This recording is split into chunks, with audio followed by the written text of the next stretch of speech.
En archéologie, on pensait que la culture de Clavius était la première des Amériques. Mais il y a des éléments plus anciens. Antérieurs à Clavius, disons plus anciens que Clovis. Pré-Clovis. Pendant des générations, l'histoire des premiers Américains a semblé établie.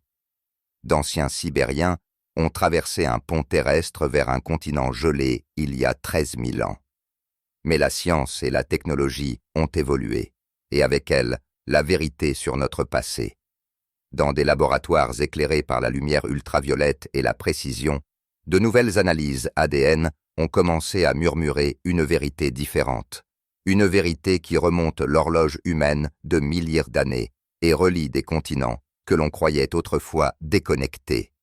Ce qui a été découvert n'est pas seulement une percée scientifique. C'est une révélation qui oblige l'humanité à s'interroger sur ses propres origines. Ce n'est pas une théorie. Ce sont des preuves génétiques qui vont réécrire l'histoire. Les ossements sous la glace. Dans la vaste étendue gelée de l'intérieur de l'Alaska, une équipe d'archéologues s'est accroupie au-dessus du sol, effaçant l'histoire un grain à la fois. La fonte estivale a mis à nu un sol qui n'avait pas vu la lumière du jour depuis 10 000 ans. Chaque coup de truelle aurait mis au jour un autre fragment de notre passé. Un éclat de crâne, une poignée de dents, les restes délicats d'une femme qui a vécu et est morte dans cette toundra impitoyable. Pourtant, ce qui excite le plus les scientifiques, ce ne sont pas les os, mais le trésor biologique qu'ils renferment. Protégés par le permafrost, ces cellules renferment des secrets génétiques plus anciens que tous ceux découverts jusqu'à présent dans les Amériques. Pendant des décennies, tous les manuels scolaires ont enseigné la même histoire bien ordonnée. Les premiers humains sont entrés en Amérique depuis la Sibérie, en traversant un pont terrestre appelé Béringie, qui reliait l'Asie et l'Alaska, au moment où la dernière période glaciaire s'estompa. Il y a environ 13 000 ans, ces migrants auraient migré vers le sud, donnant naissance à la culture Clovis, les premiers Américains. Ces personnes étaient des chasseurs de mammouths, leurs pointes de lance cannelées caractéristiques étant dispersées du Montana au Nouveau-Mexique. Mais malgré toute son élégance, ce récit contenait des lacunes. Les archéologues avaient mis au jour des preuves qui ne correspondaient tout simplement pas. En Amérique du Sud, à Monteverde au Chili, un campement datant de plus de 14 000 ans défiait la logique d'une seule migration tardive. Dans les déserts du Nouveau-Mexique, des empreintes de pas imprimées dans la boue ancienne étaient antérieures à Clovis de plusieurs millénaires. Des murmures de voyages plus anciens et plus étranges hantaient les marges de la carte. Puis, en laboratoire, la véritable révolution a commencé. À partir des os de la femme ancienne, les scientifiques ont extrait un ADN si pur que cela semblait impossible. Au début, ils s'attendaient à des schémas familiers, des marqueurs qui remonteraient aux ancêtres sibériens et soutiendraient l'histoire conventionnelle. Au lieu de cela, ils ont vu quelque chose de différent. Le code génétique aurait révélé des mutations profondes et indubitables qui pointaient vers une lignée maternelle ni sibérienne ni européenne. Ces marqueurs appartenaient à une ascendance asiatique enracinée non pas dans les prairies de l'extrême-orient russe, mais plus au sud, le long des anciennes côtes du nord de la Chine et du Japon. Les implications étaient stupéfiantes. Ce qui se trouvait dans cette double hélice n'était pas seulement une relique du passé. C'était la clé du plus grand mystère non résolu de la population des Amériques. L'histoire acceptée et transmise par des générations d'érudits était sur le point d'être réécrite. Le mythe d'une seule migration. La théorie du pont terrestre a commencé comme un récit simple et puissant. Une vague de personnes traversant de la Sibérie vers l'Alaska, puis se propageant vers le sud par un corridor sans glace à mesure que les glaciers fondaient. Pendant un siècle, elle a fait office d'orthodoxie, renforcée par la découverte de pointes Clovis, de lames de pierre magnifiquement travaillées et de leur association avec les restes d'animaux éteints de l'ère glaciaire. Ces découvertes ont offert à la science occidentale un récit d'origine soignée, présentant les Amériques comme une nature sauvage intacte, attendant les premiers explorateurs. Mais la Terre elle-même a refusé de s'y conformer. Au cœur du Mexique, sous des couches de débris volcaniques, des archéologues auraient trouvé des outils en pierre et des os dépecés datant de plus de 20 000 ans. Sur la côte pacifique de l'Amérique du Sud, à Monteverde, des structures en bois et des artefacts simples ont été conservés dans de la tourbe.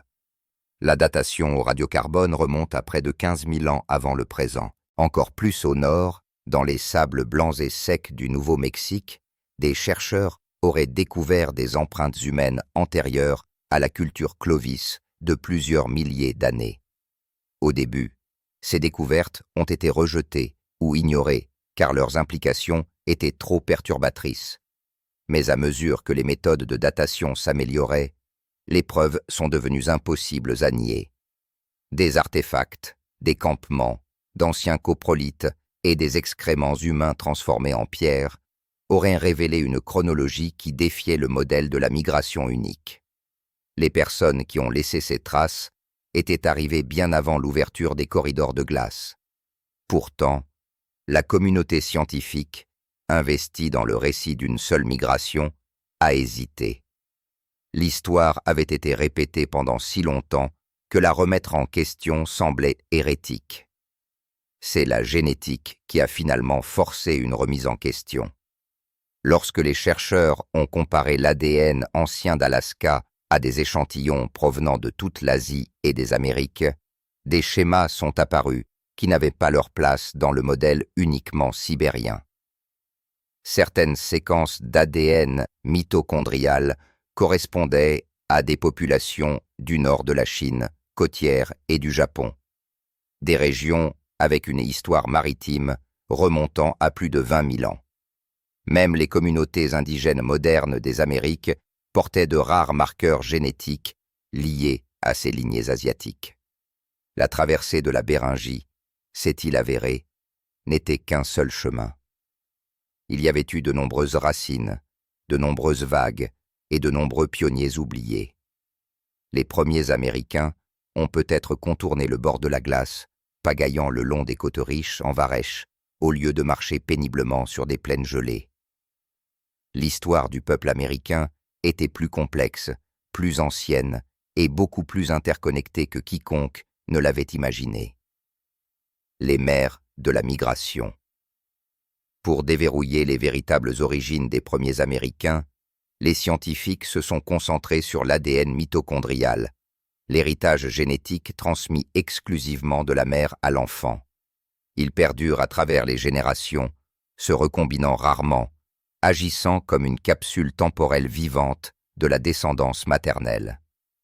Dans les restes glacés de la femme d'Alaska, les chercheurs ont découvert une lignée mitochondriale particulière, le groupe HLA-D4.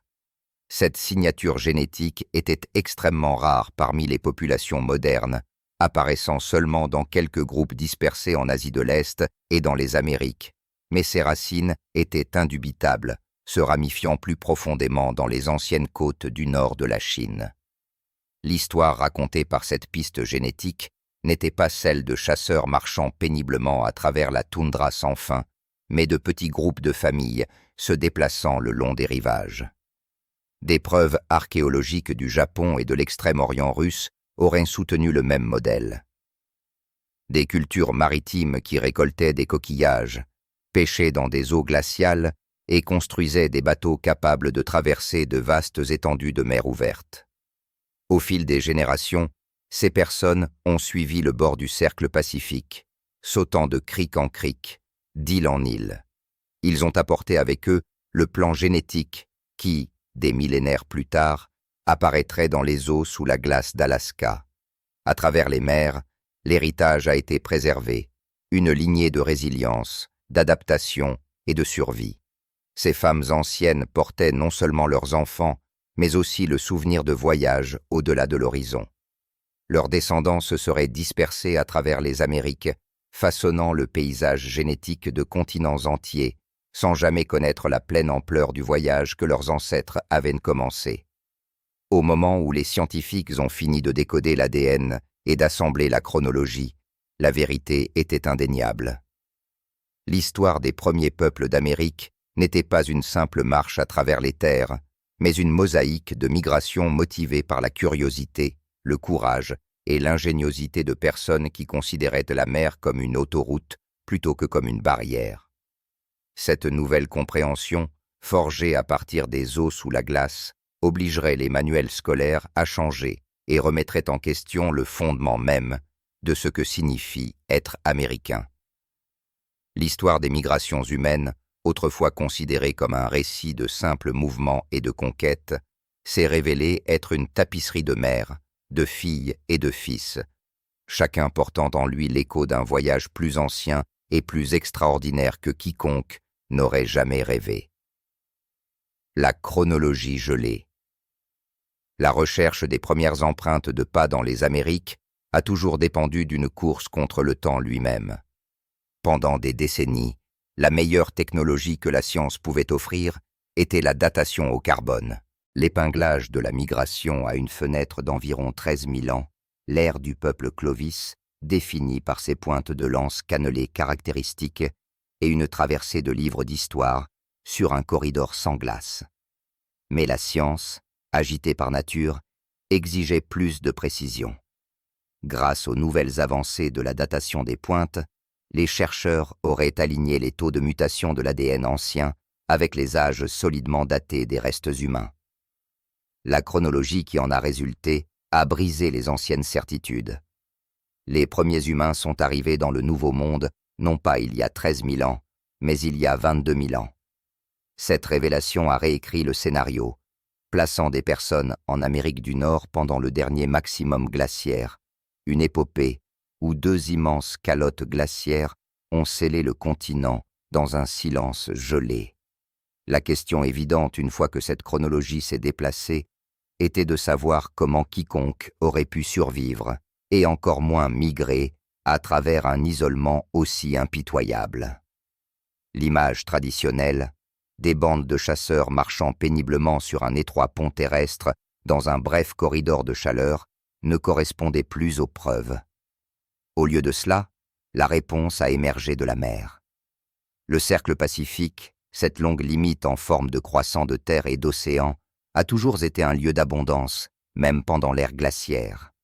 Le long de ses rivages, un ruban ininterrompu de forêts de varech prospérait, offrant un abri et de la nourriture aux poissons, aux phoques, aux loutres de mer et aux oiseaux marins. C'était l'autoroute du Varech, une route qui aurait pu offrir un chemin continu riche en ressources depuis les côtes de l'Asie, le long de ce qui est maintenant l'extrême-orient russe, balayant le plateau de la Béringie et finalement descendant la côte pacifique sauvage des Amériques. Si cette théorie de la migration océanique était radicale, l'ADN ancien l'a rendue indéniable. La lignée mitochondriale des 4H, longtemps présente parmi les peuples côtiers asiatiques, a maintenant été trouvée dans d'anciens restes dispersés des rivages de l'Alaska aux confins sud du Chili. L'histoire n'était plus une simple course improbable à travers un corridor gelé, mais une tapisserie tissée à partir d'innombrables traversées. Les familles ne suivaient pas les glaciers. Elles suivaient les marées et les saisons, épousant les côtes, naviguant grâce à la lune et aux étoiles. Leurs voyages se sont gravés dans les gènes qu'elles portaient. Chaque nouvel indice aurait pointé dans une seule direction. La première grande traversée océanique du monde ne s'est pas produite dans les eaux bleues familières de Polynésie ou de la Méditerranée, mais le long du bord pacifique sauvage de la Chine préhistorique. Le registre génétique conservé chez les peuples vivants et les restes anciens modifiera à jamais l'histoire de l'humanité. Empreintes de pas et outils oubliés. Les preuves de ce nouveau récit ne sont pas seulement enfermées dans le génome, elles sont imprimées dans la Terre elle-même. En 2021, une équipe travaillant sous le soleil brûlant de White Sands, au Nouveau-Mexique, aurait mis au jour une piste d'empreintes humaines immortalisées dans le gypse de l'ancien lit du lac. Les empreintes étaient étrangement fraîches, faites par des enfants, des adolescents et des adultes. Des familles entières se déplaçant ensemble. Lorsqu'elles ont été datées, les résultats ont été étonnants. 23 000 ans, plus anciens que la dernière migration supposée et antérieure à la culture Clovis de plusieurs milliers d'années. Ces pistes témoigneraient de personnes qui ne faisaient pas que passer, mais qui vivaient, prospéraient et élevaient des enfants dans un paysage que l'on croyait auparavant inhabitable. Au même moment, le sol livrait d'autres secrets. Des archéologues à Cooper's Ferry, dans l'Idaho, ont mis au jour des outils, des pointes à tiges minces et des lames finement travaillées qui ressemblaient de façon frappante aux artefacts de la culture Jomon du Japon préhistorique. Les similitudes étaient trop précises pour être rejetées comme une coïncidence. Des conceptions presque identiques, réalisées avec la même habileté, auraient été trouvées dans des sites s'étendant à travers le nord de la Chine et le long des côtes du Japon. Les outils en pierre, comme des miettes de pain, marquaient la piste des personnes en mouvement, transportant leur technologie et leur tradition au fur et à mesure de leur déplacement. Au fur et à mesure que les chercheurs comparaient les résultats de la génétique, de l'archéologie et de la géographie, l'histoire devenait de plus en plus complexe. La migration vers les Amériques n'était plus une ligne droite depuis la Sibérie, mais un vaste réseau d'interactions. Avec chaque nouvelle découverte, une autre couche de mythes tombait. L'ancienne question, qui étaient les premiers Américains, s'est transformée en quelque chose de plus difficile. Quelle part de notre histoire a été bâtie sur de fausses hypothèses? L'exode côtier. Pendant le dernier maximum glaciaire, les communautés humaines se sont accrochées aux confins du monde. Le niveau de la mer était des centaines de pieds plus bas qu'aujourd'hui, exposant une vaste plaine côtière maintenant submergée, s'étendant des embouchures des rivières de Chine au rivage de la Béringie. Ici, les gens se sont adaptés à un monde de frontières changeantes, apprenant à chasser les phoques, à pêcher le saumon anadrome et à ramasser des algues et des coquillages dans les bassins de marée. Ces communautés, habiles dans l'utilisation de radeaux et de pirogues, ont trouvé les récompenses les plus riches non pas à l'intérieur des terres, mais le long des marges, où la terre rencontrait la mer. La pression du changement climatique, l'avancée et le recul incessant de la glace ont forcé des décisions. La lignée génétique D4H3A, un marqueur de nombreuses populations indigènes américaines, est apparue dans ces mêmes communautés côtières asiatiques. Entre 22 000 et 19 000 ans, au plus fort de la rigueur glaciaire, des familles auraient commencé à quitter leurs rivages familiers. Le voyage n'était pas un voyage unique, mais un lent exode. Un mouvement générationnel motivé par la curiosité, le besoin et l'espoir durable de quelque chose de mieux au-delà de l'horizon. C'était un chapitre de l'histoire humaine aussi dramatique que n'importe quelle odyssée. Une migration non pas à pied seulement, mais en radeau et à la rame, avec intuition et chance. Ces voyageurs ont contourné le bord du sous-continent béringien, s'arrêtant là où la terre le permettait, se déplaçant à nouveau selon les exigences du climat. Chaque groupe suivait la côte, installant des camps temporaires, vivant de la générosité des forêts de Varech, se déplaçant vers l'est au rythme des saisons.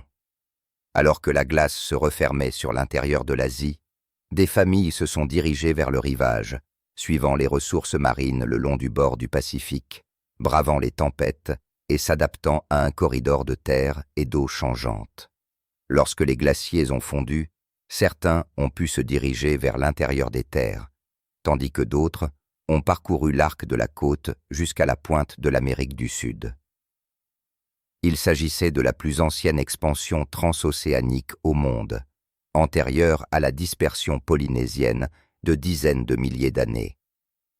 Au moment où leurs descendants ont atteint les rivages des Amériques, le pont terrestre était scellé par des glaciers impraticables.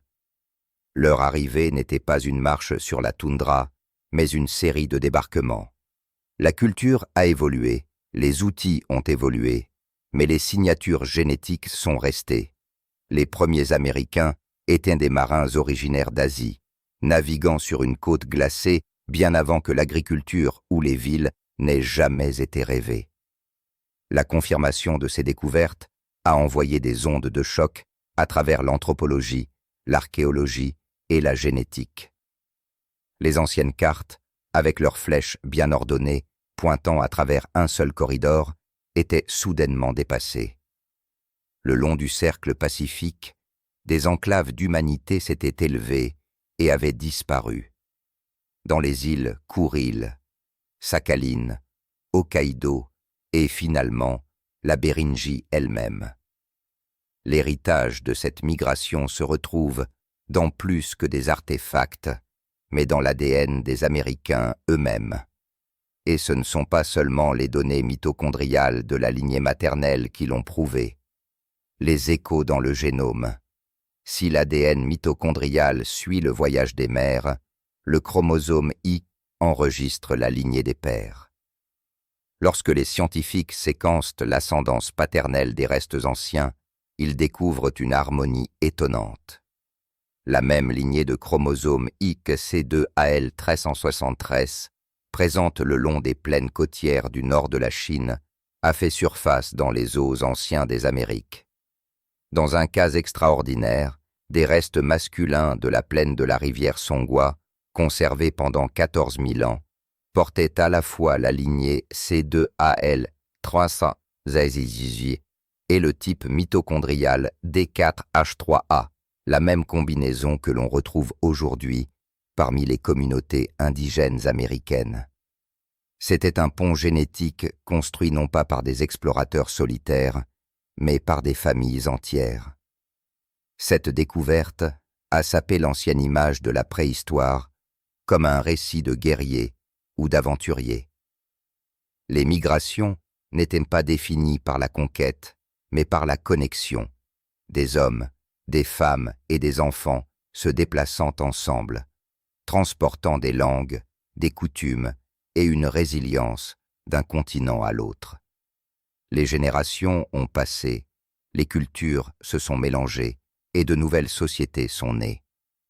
L'histoire des premiers Américains, autrefois considérée comme une simple migration, était maintenant un registre de nombreux voyages, superposés et continus. Les frontières, autrefois considérées comme permanentes, se sont dissoutes à la lumière de ces preuves. L'arrivée des humains dans les Amériques n'était pas une découverte singulière, mais une série de vagues façonnées par les forces de la géographie, du climat et de la parenté. Le génome, dans son code silencieux, se souvient de ce que même les chroniques les plus méticuleuses ont oublié. Les Amériques ont été atteintes et atteintes à nouveau par de nombreux peuples, tous porteurs de fragments du monde qu'ils ont laissés derrière eux. Cette nouvelle preuve accablante a conduit à l'effondrement complet de la théorie originale du peuplement humain des Amériques, l'effondrement de Clovis. Pendant la majeure partie du XXe siècle, la préhistoire américaine a été définie par une seule histoire. Le peuple Clovis, du nom de ses pointes de lance cannelées distinctives, découvertes près de Clovis, au Nouveau-Mexique, a été crédité comme les premiers habitants du continent. Leurs outils magnifiquement fabriqués sont devenus des icônes du premier contact, le moment imaginé où l'humanité a franchi la dernière frontière du Nouveau Monde. Les manuels d'archéologie, les expositions de musées et les récits de vulgarisation scientifique reposaient tous sur ce fondement singulier, à savoir que les premiers Américains sont arrivés il y a à peine 13 000 ans, ayant traversé un pont terrestre depuis la Sibérie et poussé vers le sud à travers un corridor sans glace à mesure que la dernière ère glaciaire reculait. Mais alors que le XXe siècle cédait la place au XXIe, le sol sous ce récit a commencé à se déplacer. Dans les sols stratifiés d'Amérique du Sud, dans les grottes balayées par le vent du Texas et dans les vallées submergées du nord-ouest du Pacifique, une nouvelle histoire était mise au jour. Une histoire qui refusait de correspondre à l'ancien modèle. Les dates au radiocarbone ont reculé 14 000 ans, puis 16 000, puis 18 000. Des outils, des foyers et même des fragments de cordes tissées ont été trouvés dans des couches antérieures à l'horizon de Clovis de plusieurs millénaires. Des preuves d'humains prospérant aux côtés d'une faune éteinte de l'âge de glace. Des mastodontes, des paresseux géants et des chameaux suggéraient tous une présence à la fois plus ancienne et plus complexe que quiconque ne l'avait admis. Puis, grâce au développement de la science, le code écrit dans les os anciens a commencé à révéler ses secrets. Alors que les chercheurs extrayaient et séquençaient l'ADN des restes les plus anciens qu'ils pouvaient trouver, un nouveau cadre a émergé. Il réécrira l'histoire. Des marqueurs mitochondriaux transmis par les lignées maternelles pendant des dizaines de milliers d'années ont tracé des schémas qui s'étendaient dans des directions inattendues. Au lieu d'une simple marche du nord au sud, les signaux génétiques pointaient vers l'est et l'ouest à travers le Pacifique, suggérant des liens avec des populations situées à des milliers de kilomètres du corridor béringien gelé. Au fur et à mesure que cette carte génétique se remplissait, l'ancienne certitude de Clovis d'abord a commencé à se fissurer. Chaque génome nouvellement séquencé était un défi au dogme de longue date, un témoignage de la migration humaine qui était plus ancienne, plus variée et plus étonnante que ce que l'orthodoxie archéologique permettait. Les conférences qui s'ouvraient autrefois avec des diapositives de pointe. Clovis bruissait désormais de discussions sur la migration côtière, les populations fondatrices multiples et les routes tracées non pas sur terre, mais par mer. Les implications étaient tout simplement révolutionnaires. Si des gens avaient atteint les Amériques avant l'existence du corridor sans glace, toute la chronologie des mouvements et de l'adaptation humain devait être réécrite. L'histoire n'était plus linéaire, mais une tapisserie tissée de nombreux fils. Certains allant du nord au sud, le long d'anciennes vallées fluviales, d'autres traçant le littoral du cercle pacifique, tous se croisant d'une manière que la science n'avait fait que commencer à comprendre. Les liens culturels et linguistiques, autrefois rejetés comme une coïncidence, exigeaient un réexamen. Les premiers Américains n'étaient plus imaginés comme une seule vague de chasseurs sibériens. Ils sont devenus les descendants d'une mosaïque humaine beaucoup plus large, façonnée par le changement environnemental, l'innovation et l'impulsion humaine la plus ancienne d'explorer. Et dans le code ancien conservé dans leur ADN, la vérité attendait, immuable et irréfutable, prête à tout réécrire. L'avenir du passé.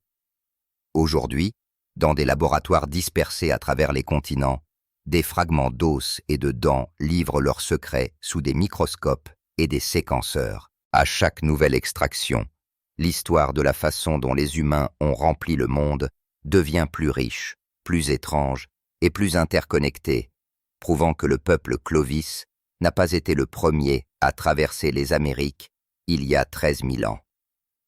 La clé de voûte de la découverte était la lignée mitochondriale unique D4H3A.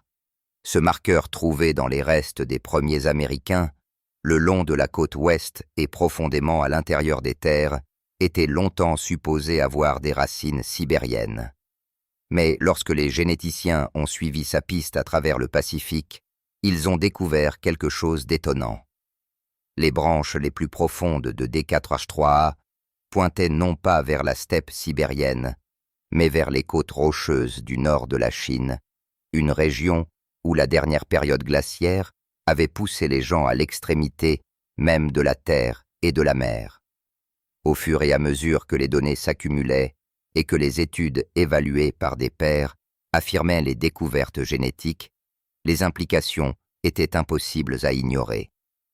Un nouveau récit est apparu, recadrant la première grande migration vers les Amériques. Ces voyageurs ancestraux n'étaient pas des chasseurs de mammouths de l'âge de glace traversant des plaines arides.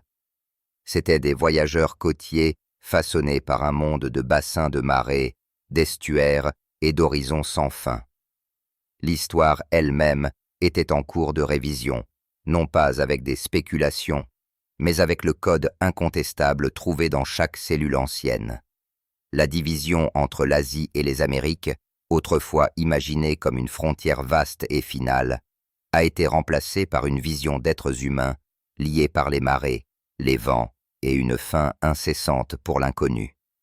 Le pont génétique de la Chine du Nord aux Amériques est maintenant aussi solide que n'importe quel artefact archéologique. Les premiers Américains n'étaient pas le produit d'une seule migration, mais de plusieurs vagues. Certains voyageant par voie terrestre au fur et à mesure que les glaciers reculaient, d'autres se déplaçant en bateau le long des côtes riches en varech. Leur survie était un acte d'endurance, d'ingéniosité et de pure volonté transmis par des générations qui ont appris à prospérer à la limite de la terre habitable. Les Amériques, autrefois considérées comme isolées à l'extrémité de l'histoire humaine, étaient étroitement liées à l'épopée des migrations asiatiques. Non plus une pensée après coup, les premiers peuples des Amériques étaient à l'avant-garde de l'adaptabilité humaine. Leur présence est la preuve d'une capacité d'innovation et de prise de risque qui a changé le destin des continents à mesure que de nouveaux restes émergent de la fonte de la toundra, des berges et des grottes. À mesure que les techniques scientifiques deviennent de plus en plus précises, l'histoire humaine continue de s'étendre. Chaque séquence, chaque génome ancien trace la carte des Amériques avec une résolution plus grande, reliant le monde antique au présent. Nous ne sommes pas séparés de ces pionniers. Leur héritage coule dans notre sang. Murmurant des voyages entrepris et des mondes refaits, les premiers Américains portaient plus que des pointes de pierre et des compétences en matière d'allumage du feu. Ils portaient les plans de la survie, les leçons de l'adaptation, le courage de traverser les océans et le souvenir des ancêtres qui avaient marché, navigué et enduré. Leur histoire, autrefois considérée comme simple, est maintenant reconnue comme un témoignage de la volonté durable de l'humanité d'explorer et de se connecter. Encodé dans leur ADN, conservé à travers les millénaires, le message est clair. L'histoire n'a jamais été aussi simple que nous l'imaginions. Et alors que nous écoutons plus attentivement les anciens signaux en nous, nous commençons à nous considérer comme de nouveaux héritiers d'un monde façonné par des voyages qui définissent les limites de l'imagination. Si cette découverte change tout ce qu'on nous a appris sur notre origine, quelles autres vérités pourraient encore être enfouies sous la glace? Partagez vos pensées dans les commentaires. Merci d'avoir regardé cette vidéo avec nous et à la prochaine.